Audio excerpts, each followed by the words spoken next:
Hi students, my name is Arif Malik and you are watching my channel Arif Biology. Today my topic of discussion is that is classification of fungi. Today I am going to discuss the classification of fungi. So let's begin. यहाँ पर हम start करते हैं किससे classification से। Classification अगर मैं यहाँ पर आपको बोलूँ तो 1980s तक जो पहले मेजर फंजे की क्लासिफिकेशन की जाती थी तो इनमें रिलेशनशिप पहले देखी जाती थी with the help of light microscope. जो हमारे पास उस वक्त लाइट माइक्रोस्कोप होती थी उसकी वजह से इनमें जो रिलेशनशिप है साइंटिस्ट वो देखते थे एंड उसी की बेस पर ये जो फंजे हैं उनको क्या किया जाता था, क्लासीफाई किया जाता था। देन इसके बाद क्या हुआ और इसके बाद क्या देखते थे, कुछ मॉर्फोलॉजिकल एंड डेवलपमेंटल पैटर्न्स देखते थे and mostly sexual reproduction structures जो होते हैं जैसे एस्कोमाइसिटीज में या बेस्टोमाइसिटीज में होते हैं वैसे ही कुछ कैरेक्टरिस्टिक ये चुनते थे। जैसे कि यहाँ पर दिखाया गया है ये जो ट्रेडिशनल टैक्सोनॉमी कौन कौन से फीचर्स लेते थे for classification, that is presence और एब्सेंस ऑफ सेप्टा। अगर हम देखें ये जो सेप्टा होता है, पिछले वाले वीडियो में मैंने आपको ऑलरेडी डिस्कस किया है व्हाट सेप्टा एंड एसिपिटेट फंजे। इसी तरह ये जो प्रेजेंस और absence of septa in the hype, ठीक है ना, ये हाइप है सपोज, इसमें सेप्टा प्रेजेंट है या नहीं इसकी बेस पर and fine details of type of formation and release mechanism of spore. Spores जो होते हैं वो किस तरह से रिलीज होते हैं, इनका मैकेनिज्म क्या है और एस्पेक्ट्स ऑफ बायोलॉजी और इकोलॉजी ऑफ फंजी। ये कुछ कैरेक्टरिस्टिक्स हैं एंड इम्पॉर्टेंट हैं आपके एग्जाम में, जो डायरेक्ट क्वेश्चन आता है आपके बीएससी के पेपर में। सो ये आपको इम्पॉर्टेंट याद रखना है यहाँ पर।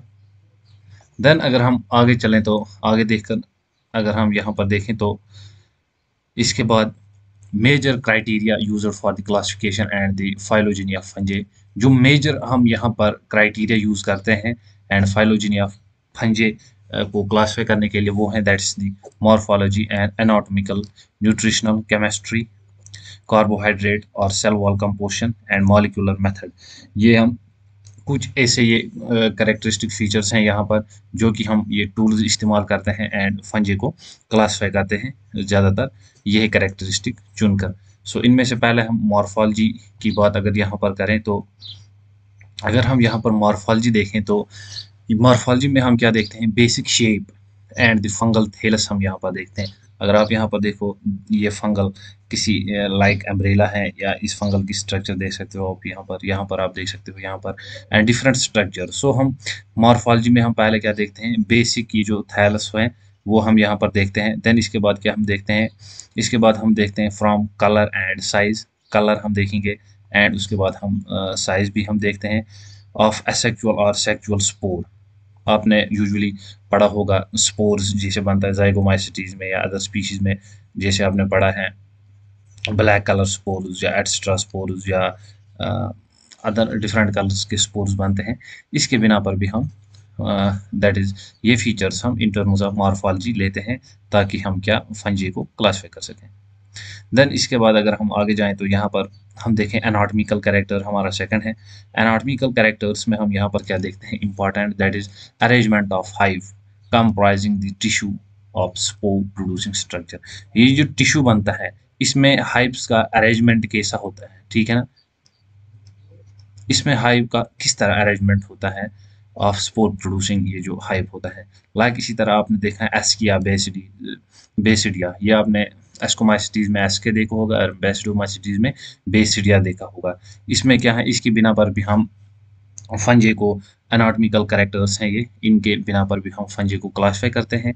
एंड ऑल्सो हम क्या देखते हैं, स्टेराइल स्ट्रक्चर्स लाइक पैराफाइसिस या साइटिडिया with in the hymenium. Hymenium जो आपने देखा है आगे या हम डिस्कस करेंगे जब हम एस्कोमाइसिटीज या बेस्टोमाइसिटीज देखेंगे, वहाँ पर हम पैराफाइसिस पढ़ेंगे। ये कुछ स्टेराइल स्ट्रक्चर्स होते हैं या सिस्टिडिया हम देखेंगे, ये हाइमेनियम में पाए जाते हैं। इनके बिना पर भी हम फंजे को क्लासिफाई करते हैं एंड ये कुछ एनाटॉमिकल कैरेक्टर्स हैं।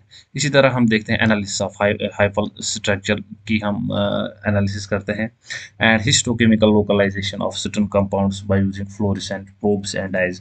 हमारे पास कुछ ऐसे डाइज हैं एंड कुछ फ्लोरेसेंट प्रोब्स हैं जिनकी वजह से हम देख सकते हैं ये जो केमिकल कंपोजिशन होती है इन स्ट्रक्चर्स की, ठीक है ना, इनमें कौन कौन से केमिकल हैं, ठीक है ना, उस पर भी हम क्या कर सकते हैं, दैट इज फंजी को क्लासिफाई करते हैं। ऑल्सो अगर हम यहाँ पर आगे जाएं तो यहाँ पर अगर हम देखें तो nutrition and physiology, this is also important. They are the great practical importance in yeast. आपने यीस्ट पढ़ी होगी, ठीक है ना।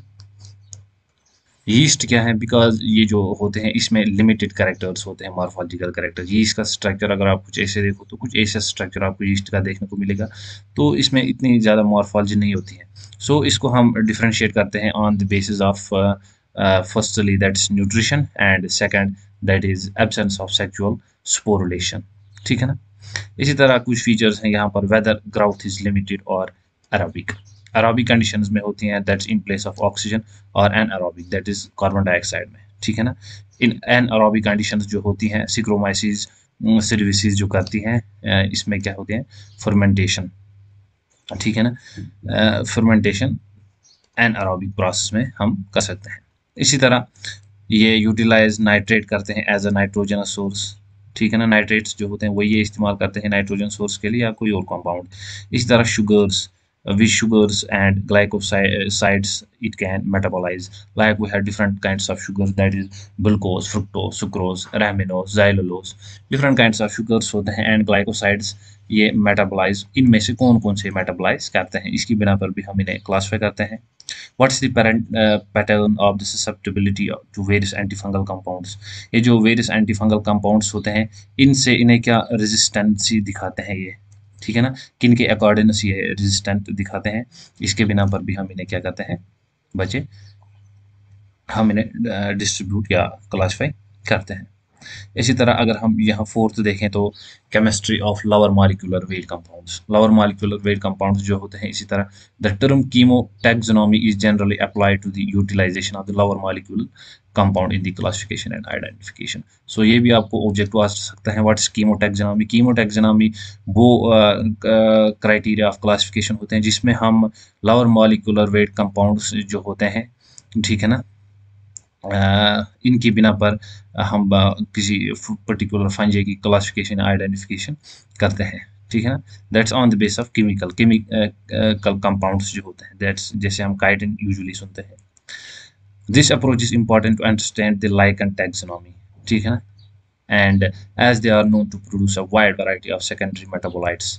जैसे लाइकन्स होते हैं ये इंपॉर्टेंट इनके लिए कंसिडर किया जाता है बिकॉज ये सेकेंडरी मेटाबोलाइट्स जो होते हैं या पिगमेंट्स या कलरलेस कंपाउंड्स या अदर प्रोडक्ट्स प्रोड्यूस करते हैं, इसके बिना पर हम लाइकन टैक्सोनॉमी में इसे ज़्यादा इस्तेमाल करते हैं। ऑल्सो ये अप्रोच रिलाई करता है किस पर, that is GC gas chromatography, या इसी तरह हमारे पास होते हैं mass spectrometry and high performance liquid chromatography and nuclear magnetic resonance. ये कुछ टेक्निक्स हैं जिनकी वजह से हम ये chemistry of lower molecular weight compounds की ये जो क्लासिफिकेशन है इन मॉलिक्यूलर कंपाउंड्स की बेसिस पर हम क्लासिफिकेशन कर सकते हैं। इसी तरह अगर हम यहाँ पर आप देखें तो कार्बोहाइड्रेट्स एंड सेल वॉल, ठीक है ना। अगर हम cell wall and carbohydrate composition पर देखें तो ये भी एक इंपॉर्टेंट पैरामीटर माना जाता है in terms of classification of fungi. यहाँ पर अगर हम देखें तो फंगल वॉल जो होती हैं have complex structure, specific polysaccharide होते हैं, स्पेसिफिक पॉलीसेकेराइड पाए जाते हैं डिफरेंट फंजी में हैं and present in different group. Like example यहाँ पर है वॉल्स ऑफ ऊ माइकोटा, अगर आप देखो तो वहाँ पर सेलुलोज आपको पाया जाएगा एंड अदर फंजे जो आप हायर फंजे देखोगे लाइक एस्कोमाइसिटीज या बेसिडोमाइसिटी या डिट्यूरो, वहाँ पर आपको काइटिन पाया जाएगा। इसी तरह एस्टिमेट ये किया जाता है ये जो अमाउंट ऑफ काइटिन होते हैं B significantly employed in the yeast taxonomy. इसी तरह जो यीस्ट की टैक्सोनॉमी है वहाँ पर ये काइटिन के बेसिस पर हम उन्हें क्लासिफाई करते हैं एंड उसके लिए ज़्यादातर कंसेप्ट यही टाइप ऑफ टैक्सोनॉमी होती है। इसी तरह अगर हम देखें ग्लूकोज एंड मैनोस और the main carbohydrates found on the hydrolysis of walls of the yeast. Yeast में मैनोज एंड ग्लूकोज ज़्यादातर पाए जाते हैं हमें। इसी तरह अगर हम देखें प्रेजेंस और absence of certain sugar like fructose, galactose, rhamnose and xylulose though in smaller amounts में also help in the classification of yeast. ये जो ज़ाइलुलोज या रहमेनोज या गैलेक्टोज या फ्रुक्टोज होते हैं ये लोअर क्वांटिटी में हमें किन में पाए जाते हैं, यीस्ट में। So this is also a helpful way to identify different types of yeasts here. यहाँ पर अगर हम आगे चल के देखें तो यहाँ पर मॉलिक्यूलर मेथड है। मॉलिक्यूलर मेथड में अगर हम बात करें तो this method are based either directly on DNA sequence characters or other properties of protein products, especially enzymes. So ये molecular method दो चीज़ों पर ज़्यादा रिले करते हैं. The first one here is DNA and second is enzymes. So remember, it can be asked in the questions and it's asked multiple times. So molecular method is mostly related to the DNA and the enzymes. This can provide information on the direction of evolution leading to the development of a phylogenetic tree. ये जो आपने classification में phylogenetic tree जैसे आप देखते हो, वहाँ पर हम क्या कहते हैं, प्रोकैरियोट्स से सभी ऑर्गेनिज्म जो हैं इवॉल्व हुए हैं बाय स्लो एंड स्टीडी, वहाँ पर एवोल्यूशन हुआ है। ये हम तभी ये phylogenetic ट्री ड्रॉ करते हैं when we have the classification on basis of DNA and the some enzymes. ठीक है ना, इसे हम कहते हैं molecular method and this is the most important approach towards the taxonomy. So यहाँ पर अगर हम इम्पॉर्टेंट जो कि आपको पूछी जाती हैं classification, so first one here is earlier classification. इसमें पहली जो प्रपोज की गई है वो किसकी क्लासिफिकेशन है बच्चे, वो है that is proposed by Gan, Wagen and Bornis. ठीक है ना, वैगहेन एंड बॉर्निस ने ये प्रपोज किया था 1937 में। ये क्या कहता है, ये एक ओल्डेस्ट वे ऑफ क्लासिफिकेशन है एंड इसने जो फंजे को डिवाइड किया था बेटे, ये इंपॉर्टेंट है, एग्जाम में नोट आता है आपको लिखने के लिए। टू टाइप्स में इसे डिवाइड किया। फर्स्ट इसने एसिपिटेट माइसीलियम रखा and on the base of septate mycelium. Aseptate and septate आपको पता ही होगा। फिर ये जो सेपिटेट माइसीलियम है इसकी बेसिस पर इसने और थ्री क्लास हमने या इसने दिया। फर्स्ट क्या कहा, इसमें होते हैं एक जो होते हैं एंडोजीनस एस्कोस्पोर जिनमें प्रेजेंट होते हैं, इसको इसने क्या कहा एस्कोमाइसीज। इसी तरह इसने क्या कहा एक्सोजीनस बेसिडोस्पोर कुछ में प्रोड्यूस होते हैं, इसे इसने क्या कहा ये बेसिडोमाइसिटीज है। इसी तरह इसने क्या कहा एस्कोस्पोर एंड बेसिडोस्पोर लेकिन जिसमें दोनों ये लैक होते हैं, that's ascospore and basidiospore as well and this is deuteromycetes. ये किसकी क्लासिफिकेशन थी, वैगहेन एंड बॉर्निस। क्या अब इसने किया एसेपिटेट फर्स्ट एंड सेकंड इसने रखा यहाँ पर सेपिटेट। देन इसने सेपिटेट फर्दर किया divide into the three types, that's Asco, Basido and Dituro. Asco contains endogenous spores, that's and exospores, and इसी तरह ये exogenous basidospores in basidomycetes, and in case of Duromycetes there is no production of Asco, either not ascospores ना ही यहाँ पर basidospores की production होती है। So here is another classification system produced by Bessie in 1950. He divided the fungi into the two groups. The first is Mycetozoa and another is true fungi. So first is Mycetozoa and another is true fungi. The true fungi is further divided into the two classes, that is lower fungi and higher fungi. ठीक है ना, इसे हम क्या कहते हैं, that is lower fungi को इसने क्या कहा फाइकोमाइसिटीज एंड हायर फंजी को इसने क्या कहा कैपोमाइसिटीज, Carpomycetes. Then Carpomycetes is further divided by into three halves by the scientist, namely Bessie, into that is Ascomycetes, Basidomycetes and imperfective fungi, that is जिन्हें हम आज Deuteromycetes के नाम से जानते हैं। And this type of classification was produced, that's proposed by Bessie. Another here is that is proposed by another system of classification proposed by Smith. And this is important, that is ये आपके exam में आता है, that is इसने propose किया 1955 में। G M. Smith, he was the American botanist 1885 and 1959, ये इसका लाइफ स्पैन है। Propose to include all fungi into the 7 classes में इसने इनको डिवाइड किया, बिलोंग टू 2 डिवीजन्स। क्लासेस ये रहे एंड डिवीजन्स ये रहे। फर्स्ट डिवीजन ये है, that is myxomycetes and second है यूमाइकोफाइटा। ठीक है ना, so he divided fungi firstly into the 2 divisions. एक डिवीजन इसने क्या रखा माइजोमाइकोफाइटा एंड यूमाइकोफाइटा। देन माइजोमाइकोफाइटा को उसने फर्दर इनटू 3 क्लास में डिवाइड किया, that is myxomycetes, plasmodiophoreae and acrasieae. Then Mycota इसने फर्दर किया into the 4 classes, that is first यहाँ पर है फाइकोमाइसिटीज, सेकंड है एस्कोमाइसिटीज, थर्ड बेस्टो एंड फोर्थ वन यहाँ पर जो है दैट इज डिट्यूरोमाइसिटीज। इसको इसने क्या कहा, इम्परफेक्ट फंजे। बेस्टो को इसने कहा क्लाव फंजे एंड एस्कोमाइसिटीज को इसने क्या कहा, सैक फंजे।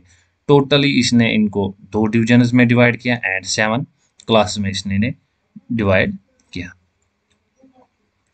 देन इसके बाद और एक scientist that is another classification system proposed by Hawker in 1966. He divided fungi firstly into two divisions, that is lower fungi and higher fungi. Lower fungi, that's Phycomycetes. Phycomycetes को इसने पहले एक group में रखा, दैट इज यूनिफ्लैजिलेट फंजे जो होते हैं, that is काइट्रिडोमाइसिटीज। इनमें एक ही यूनिफ्लैजिलेट मीन्स इनमें एक ही फ्लैजला होता है, हाइपोकाइट्रिडोमाइसिटीज एंड प्लाज्मोडियोफोरोमाइसिटीज। देन ग्रुप सेकंड इसने रखा बायफ्लैजिलेट, जिनमें 2 फ्लैजला होते हैं। बायफ्लैजिलेट में इसने क्या रखा, oomastids। देन थर्ड ग्रुप में इसने क्या रखा, एप्लेंटिए। एप्लेंटिए में इसने कौन कौन से रखे, zygomastids and trichomycetes. Then higher fungi में इसी तरह इसने पहले क्लास फर्स्ट में एस्कोमाइसिटीज रखा। इसमें इसने क्या रखा, फर्स्ट सब क्लास इसने रखा हेमी एस्कोमाइसिटीडी। सेकंड इसने क्या रखा, यू एस्कोमाइसिटीडी। थर्ड इसने क्या रखा, लोक्युलो एस्कोमाइसिटीडी। फोर्थ क्लास इसने यहाँ पर ये जो रखा एंड फोर्थ सब क्लास इसने कौन सा रखा, लैबोल बेनिमाइसिटीडी। ठीक है ना। इसी तरह इसने बेसिडोमाइसिटीज को डिवाइड किया फर्स्ट सब क्लास में, दैट इज हीटेरोबेसिडोमाइसिटीडी एंड इसी तरह सेकंड सब क्लास इसने कौन सा रखा, होमोबेसिडोमाइसिटीडी। देन अनदर क्लासिफिकेशन जो प्रपोज की थी, दैट इज स्टीवसन इन 1970। इसने डिवाइड किया था दैट इज डिवीजन माइकोटा को फॉलोइंग 6 सब क्लास में। फर्स्ट इसने क्या रखा था, काइट्रिडोमाइसिटीज, oomastids, zygomastids, ascomycetes, basidiomycetes and डिट्यूरोमाइसिटीज। ये किसने कहा था, ये 1970 में दिया था, किसने, स्टीवसन ने। देन इसके बाद जो आपको एग्जाम में हर साल आता है एंड आपकी टेक्स्ट पर या सिलेबस में भी मेंशन होगा, that's Ainsworth classification system and he proposed this very classification system in 1973. Firstly, he divided the fungi kingdom fungi into the 2 divisions. First division is Myzomycetes and second is Eumycetes. ठीक है ना। Eumycota and Myzomycota, ये इसने पहले 2 divisions रखे। Then इसने क्या किया, ये जो डिविजन्स होते हैं ये इसने पहले क्या किए, on the basis of presence और एब्सेंस ऑफ प्लाज्मोडियम। ठीक है ना, ये आपको याद होना चाहिए। आइंसवर्थ ने किंगडम फंजी को 2 हिस्सों में या 2 डिविजन्स में तब डिवाइड किया, माइजोमाइकोटा एंड यूमाइकोटा। माइजोमाइकोटा या यूमाइकोटा ये इसने रखा on the basis of presence और एब्सेंस ऑफ द प्लाज्मोडियम। ठीक है ना। देन ये जो डिवीजन माइजोमाइकोटा है इसे इसने फिर on the basis of Plasmodium या सीडोप्लाज्मोडियम प्रेजेंस पे डिवाइड किया इनटू द 4 सब क्लासेस। वो 4 सब क्लासेस कौन कौन से हैं, दैट इज एक्रेसियोमाइसिटीज, दूसरा इसी तरह हाइड्रोमाइजोमाइसिटीज, इसी तरह है माइजोमाइसिटीज एंड प्लाज्मोडियोफोरोमाइसिटीज। ये इसने 4 सब दैट इज 4 क्लास में इन्हें माइजोमाइकोटा को डिवाइड किया on the base of Plasmodium और सीडोप्लाज्मोडियम। देन यूमाइकोटा को इसने फिर प्लाज्मोडियम या सीडोप्लाज्मोडियम की बिना पर ये एब्सेंट था एंड इसमें क्या इसने देखा, असेम्बलेटिव फेज टिपिकली फिलामेंटस। ये जो इनका असेम्बलेटिव फेज होता है ये टिपिकली क्या है, फिलामेंटस। देन इसी यूमाइकोटा को इसने फिर से डिवाइड किया 5 सब डिविजन्स में। ठीक है ना, लेकिन on the basis of formation of sexual और एसेक्सुअल स्पोर्स। ठीक है ना, यहाँ पर इसने ये फर्दर कुछ डिविजन सब डिविजन में डिवाइड किया लेकिन on the basis of sexual और एसेक्सुअल रिप्रोडक्शन। फर्स्ट यहाँ पर अगर हम देखें तो इसने मेस्टिगोमाइकोटा, सेकंड इसने क्या दिया, जाइगोमाइकोटा, एस्कोमाइकोटिना, बेसिडोमाइकोटिना एंड ट्यूरोमाइकोटिना। यहाँ पर अगर हम देखें तो प्रोडक्शन ऑफ जूस्पोर्स होती हैं, यहाँ पर सेक्सुअल स्पोर्स होते हैं दैट्स जाइगोस्पोर एंड एस्कोमाइकोटिना क्या प्रोड्यूस करता है, sexual spore that's ascospore and basidiomycotina produce करता है सेक्सुअल स्पोर लेकिन बेसिडोस्पोर। एंड इसी तरह सेक्सुअल रिप्रोडक्शन यहाँ पर ड्यूटेरोमाइसिटीज में नहीं पाई जाती है। देन फर्दर इसने क्या किया, इसके आगे ये सब डिवीजन जो है that is mastigomycotina and zygomycotina, इनको इनने दो क्लास में पहले जाइगोमाइकोटिना को इसने फर्दर टू क्लास में डिवाइड किया, that is zygomycetes and trichomycetes. And ये जो मेस्टिकोमाइकोटिना को इसने डिवाइड किया थ्री क्लासेस में, that's chytridiomycetes, hypochytridiomycetes and oomycetes. इसी तरह ये जो सब डिवीजन एस्कोमाइकोटिना था, he divided this very Ascomycotina subdivision into the 6 classes. The first was Hemiascomycetes, second was Platycomycetes and Perinomycetes, Discomycetes, Lobuloneomycetes and Loculoascomycetes. Then again the subdivision Basidomycetes he divided into this class, that is subdivision into 3 classes. The first was Teleomycetes and second was Hymenomycetes and third one Gastromycetes. Then this Hymenomycetes was further subclassed into divided into 2 subclasses. The first was Holobasidomycetidae and Phragmobasidomycetidae. ठीक है ना। Then इसके बाद एक यहाँ पर sub division बचता है, दैट इज डिट्यूरोमाइकोटिना, एंड इसको इसने फर्दर 3 क्लास में डिवाइड किया, that is blastomycetes, hyphomycetes and coelomycetes. And this was classification system proposed by the Ainsworth, and ये आपके सिलेबस में मेंशन है एंड ये आपके लिए इंपॉर्टेंट यहाँ पर बनता है। इसी तरह लेटेस्ट यहाँ पर कुछ क्लासिफिकेशन सिस्टम है जो कि प्रपोज किया था एलेक्सोपोलिस एंड मेमिस ने, ये भी इम्पॉर्टेंट है एंड लेटेस्ट क्लासिफिकेशन माना जाता है, ये आपको पता होना चाहिए। किंगडम फंजी को इसने पहले ही इंक्लूड, इसमें क्या क्या इसने रखे, सिलेमोलिड्स भी इसने इसमें इंक्लूड किए। देन इसने इनको 3 डिविजन्स में डिवाइड किया, फर्स्ट इज गाइनोमाइकोटा एंड मेस्टिकोमाइकोटा एंड एमेस्टिकोमाइकोटा। इसी तरह अगर हम देखें गाइनोमाइकोटा को इसने 2 सब डिविजन्स में डिवाइड किया, दैट इज एक्रिसो जिम्नोमाइकोटिना एंड सेकंड इसी तरह इसने कौन सा बोला, दैट इज प्लाज्मोडियो गाइनो माइकोटिना। देन ये जो एक्रेसियो गाइनो जिम्नोमाइकोटिना है, इसको इसने फर्दर एक क्लास में डिवाइड किया, दैट इज एक्रेसियोमाइसिटीज। एंड इसी तरह ये जो प्लाज्मोडियो जिम्नोमाइकोटिना है, इसको इसने 2 क्लास में डिवाइड किया, that is protosteliomycetes and myxomycetes. इसी तरह ये जो मेस्टिकोमाइकोटिना है, it was further divided into the 2 sub divisions, first was haplomastigomycotina and second was diplomastigomycotina. And this haplomastigomycotina was further divided into 3 classes, first was chytridomycetes, second was hypochytridomycetes, third was plasmodiophoромycetes. And this diplomesticomycotina was divided by into further 1 class only, that was oomycetes, and amesticomycotina was subdivided into the 3 subdivisions. As one of these and asticomycotina is amesticomycota is itself a division, and it was further divided into following subdivisions. The first here is zygomycotina, ascomycotina, basedomycotina and deuteromycotina. And the zygomycotina was further divided into 2 classes. First is zygomycetes and second is trichomycetes. Then ascomycotina is divided into first class, that is ascomycetes. Then this ascomycetes is itself divided into the following subclasses, that is first is hemiascomycetidae, second is plactomycetidae, third is hymenoascomycetidae, second is lobinoascomycetidae, and third is loculoascomycetidae. Then this Basidomycotina was divided into 1 class, that is Basidomycetes, and this Basidomycetes is further divided into following 3 subclasses. First is Holobasidomycetidae, Phragmobasidomycetidae and Telomycetidae.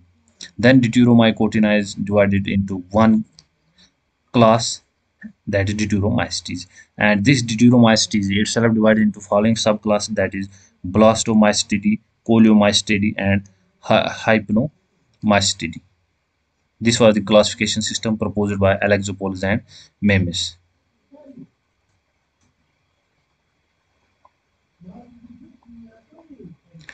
Then modern system of classification की अगर हम यहाँ पर बात करें तो fungal taxonomy is evolving at the unprecedented speed at the present due to the mainly contribution of molecular phylogeny. जैसे मैंने आपको मॉलिक्यूलोफाइलोजेनी पहले relationship between DNA and some enzymes कहा था, इसकी वजह से आज भी ये जो क्लासिफिकेशन सिस्टम है इस पर बहुत सारा काम हो रहा है। These classification system are based on the evolutionary relationship. So कुछ evolutionary relationship यहाँ पर हम देखते हैं जिनकी वजह पर बिना पर हम इनको डिवाइड करते हैं, ठीक है ना।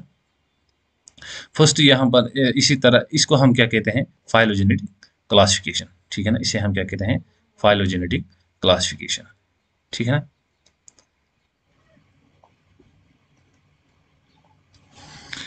यहाँ पर अगर हम फिर देखें तो fungi have be assigned to the plant kingdom because their mode of nutrition, non motile nature, presence of cell wall and reproduction spools. These were some characteristics, that is this non-motile nature, presence of cell wall, reproduction by spores. These are the some characteristics which assigned earlier fungi into the plant kingdom, ठीक है ना। इनकी वजह से पहले fungi को plant kingdom में रखा गया था। देन आफ्टरवर्ड्स क्या हुआ, देन बायोलॉजिस्ट्स एंड साइंस में भी तरक्की आती गई, लोग रिसर्च करते गए। देन फंजी ये माना गया fungi are actually not plants, ठीक है ना। देयरफॉर इनको एक सेपरेट ग्रुप में रखा गया एंड इनको एक अलग अपना किंगडम दिया गया जिसे हम किंगडम फंजी के नाम से जानते हैं। एंड रिसेंटली मॉलिक्यूलर फाइलोजेनीज अगर हम देखें ये भी सजेस्ट करती हैं दैट इज ये जो फंजे हैं ये मोर रिलेटेड हैं एनिमल्स देन प्लांट्स और प्रोटिस्ट्स। सो हम ये कहेंगे ये जो फंजे हैं these are not plants, these are separate और डिफरेंट फ्रॉम दी फंजे। इसी तरह कुछ बायोकेमिकल एविडेंस हैं जो सपोर्ट करते हैं दैट या हाइपोथेसिस है दैट इज फंजे ये एनिमलिया से ज़्यादा रिलेट करते हैं। फर्स्टली अगर हम यहाँ पर देखें protein from the multiple protein data sequence जो देखा गया था ये होमोलॉगी है जैसे एनिमल्स में होता है। एग्जांपल अगर हम देखें यहाँ पर प्रोटीन सीक्वेंस डाटा जो देखा गया था डिक्टियोस्टिलोमाइस्टीज में। इसी तरह अगर हम देखें इलांगेशन फैक्टर जो कि आपने ट्रांसलेशन पढ़ी होगी वहाँ पर देखे गए थे दैट्स इलांगेशन फैक्टर 3 जो है, या इसी तरह इलांगेशन फैक्टर फर्स्ट अल्फा, ये भी इसके साथ रिजेंबल थोड़े से करते हैं। इसी तरह अगर हम देखें fungi also display similarities to animals in their biosynthesis of poly unsaturated fatty acids जो है like gamma linolenic acid, this is same in case of animals and fungi. इसी तरह फंजी ये जो सिमिलरिटीज दिखाते हैं also in the cytochrome system, ठीक है ना। Therefore, the conclusion came that these features may be biochemical parameters for the phylogenetic affinities between fungi and animals. Then यहाँ पर अगर हम देखें तो morphological and that is structural cellular evidences both have non-discoidal plate-like mitochondrial cristae, है ना, हमारे में भी एंड इनमें भी।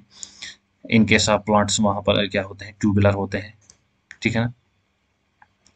While plants have mostly tubular mitochondrial cristae, in both fungi and animal plastids are absent, while as plants possess plastids with the two envelopes usually containing starch, and this is also important parameter which led this evidence that the fungi are more related to the animals. Like that we have the microfibrils and matrix polysaccharide or another piece of evidence supporting the hypothesis of closer resemblance between fungi and animals.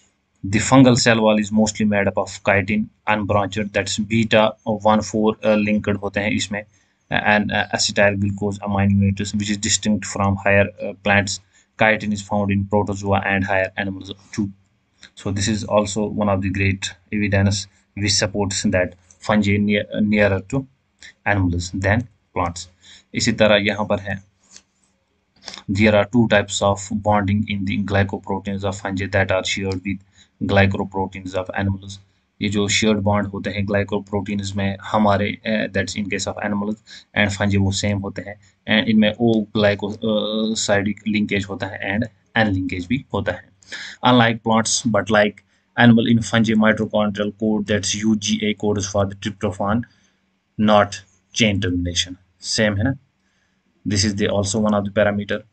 The cellulose of fungi is also slightly different from that found in the cell wall of green plants. ये भी हमें मालूम हुआ। Fungi like chloroplast as do animals. Same in case of animals, also like the chloroplast. Fungi do not produce chlorophyll pigments like green plants. Also, the humans में भी ये chlorophyll pigments नहीं पाए जाते हैं. Therefore, a brief summary of modes of nutrition and follows photosynthesis in plants, ingestion in animals, absorption in fungi is also one of the characteristic.